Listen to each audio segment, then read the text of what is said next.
kita ini partai kader. Selama ada kader yang terbaik, kita di deretan kader PD Perjuangan ini banyak banget ini. Tadi sebut nama gitu banyak. Saya kira untuk orang luar itu baru bisa kalau kita tidak punya kader untuk maju. Biasa tuh seperti itu di PD Perjuangan. Karena di kader kan kita dilatih kan. Tiap kali datang kita dilatih. Kita dididik. Ya istilahnya ideologi Marxisme, Bung Karno, kita Soekarnois, itu gimana, kita dilatih. Jadi kita tuh, yang saya tahu, PD Perjuangan tidak mungkin mengambil orang dari luar selama kadernya siap. Kalau diduetkan dengan Pak Anies, apakah Pak Ahok siap? Wah itu jangan berani, karena saya undang-undang nggak bisa. Enggak, maksudnya mendukung maksudnya Pak? Kalau sebagai kader, ini salah satu syaratnya di kader pelopor itu PDIP adalah disiplin berorganisasi. Apapun putusan dari partai itu seluruh kader harus taat. Kalau tidak, ya keluar.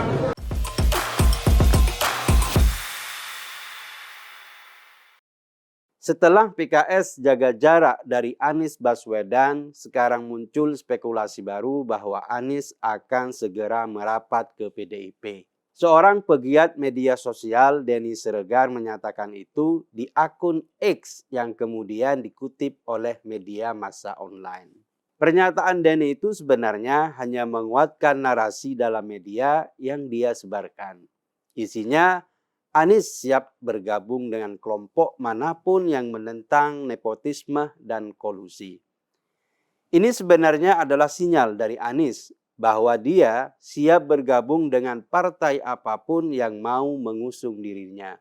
Terutama tentu saja PDIP yang saat ini belum ada calon kuat. Alasan-alasan lain itu hanya bumbu khas retorika Anies saja.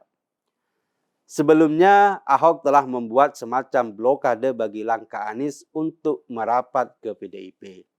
Misalnya, dengan pernyataan yang menyanggah bahwa dia sering berkomunikasi dengan Anies. Sikap Ahok itu menunjukkan bahwa dia tidak ingin diasosiasikan dengan Anies. Atau dia tidak ingin Anies mengambil keuntungan dari dirinya. Tapi belakangan, narasi Ahok agak mulai lunak. Secara umum, dia patuh pada setiap keputusan partai. Siapapun yang ditunjuk partai, maka Ahok akan selalu mendukungnya. Termasuk jika Anies yang mendapatkan restu PDIP. Meskipun begitu, Ahok menggarisbawahi bahwa yang bisa diusung oleh PDIP adalah kadernya sendiri. Jadi, jika Anies memang ingin mendapat dukungan PDIP, maka jalan keluarnya adalah dia masuk menjadi kader PDIP. Jika Anies jadi kader PDIP, otomatis Ahok akan mendukungnya. Pertanyaan besarnya adalah, apakah Anies mau jadi kader PDIP? Bukankah sebelumnya dia menolak jadi kader PKS? Anies selalu memposisikan diri sebagai pihak yang netral.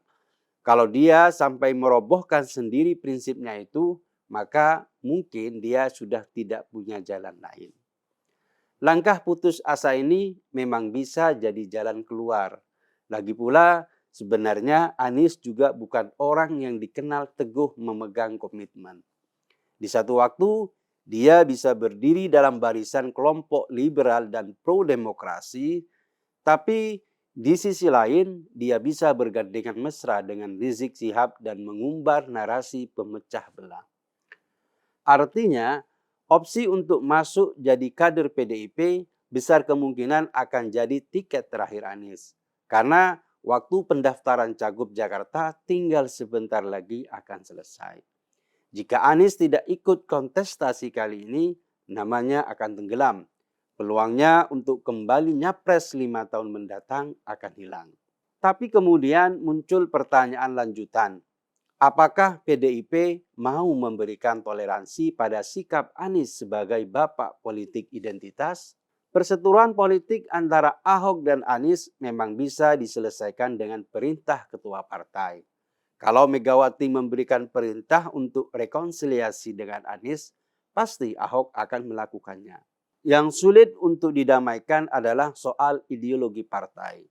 Selama ini PDIP dikenal sebagai partai yang berjuang melawan intoleransi dan fanatisme beragama. Sementara sudah jamak dipahami, Anies adalah bapak politik identitas Indonesia. Dua jenis ideologi ini berlawanan. Agak ganjil rasanya jika kemudian PDIP melupakan begitu saja jejak buram Anies di masa lalu. Prinsip orang memang bisa berubah, tapi karakter biasanya sulit untuk diubah. Belakangan ini sikap PDIP memang sudah mulai lunak pada Anies. Mungkin demi kepentingan yang lebih besar, mereka rela melupakan luka masa silam. Belum lama ini, masyarakat Betawi dan warga Jakarta pendukung Anies melakukan silaturahmi ke kantor DPP PDIP di Jakarta Pusat pada Selasa 13 Agustus 2024. Mereka ditemui oleh Ketua DPP PDIP Jarod Saiful Hidayat. Menurut Jarod, dia hadir menemui relawan Anies itu untuk mewakili Megawati. Itu artinya PDIP sendiri dengan perintah dari Megawati telah memberikan lampu hijau pada langkah Anies untuk merapat. Soal apakah nanti dapat tiket nyagup atau tidak, itu urusan belakangan. Langkah awal ini telah cukup dijadikan landasan bahwa PDIP agaknya mulai kehabisan opsi. Sikap PDIP itu juga menjadi jalan keluar di tengah kebuntuan, karena selain Anies, kondisi PDIP juga sedang tidak baik-baik saja. Calon dari kadernya sendiri untuk maju di Jakarta tidak ada yang cemerlang. Nama Ahok memang sering diajukan sebagai salah satu kandidat kuat, tapi Ahok sendiri memiliki banyak kelemahan, baik dari sisi regulasi maupun dampak politik sara yang bisa digunakan lagi dalam Pilgub Jakarta. Mengajukan nama Ahok justru memperkecil kemenangan PDIP di Jakarta.